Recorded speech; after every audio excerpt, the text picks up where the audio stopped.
Okay, let's try to solve this equation. So as you can see, we already have 0 on one side all by itself.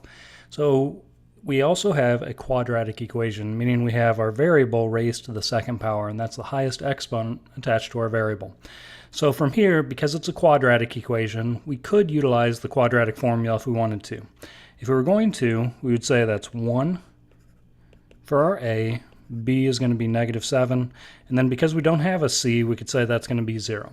However, in this case, what I'm going to do is I'm going to think about factoring in the zero product property instead of using the quadratic formula. So what I'm going to do in this case is, because we have 0 on one side by itself, that's a great starting place. The first thing we always want to think about with the zero product property is thinking about a greatest common factor. So both of these terms that we have on the left-hand side have a variable in common. So we can say they both have an m in common. So what we're going to do is remove that m, call it a common factor, move it out in front, and think to ourselves, m multiplied by what is going to make an m squared. So m times m makes m squared. And then m multiplied by what makes -7m. So we're going to need a -7 on the inside here.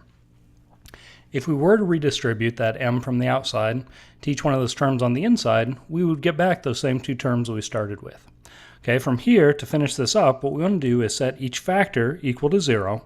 Things multiplied together are factors, so we have m equals 0. And then a separate equation here, we have m minus 7 equals 0. Okay, the m equals 0, that's already done. That's one of our solutions. The other one, we're going to have to add 7 to move that to the other side, which should give us m equals 0 plus 7 makes +7. That's going to be a second solution. Now if we wanted to, we could substitute each one of these solutions back into the original equation just to double check. So 0 squared minus 7 times 0 in the left-hand side for each of the m's would be 0 minus 0 equals 0. Or checking the 7, we could say 7 squared minus 7 times 7. It's going to be 49 minus 49 also gives us 0. Now the checking step is not always necessarily required, so we can stop without checking if we wanted to, but if you got extra time on an exam or something like that, it's always nice to know you got correct solutions.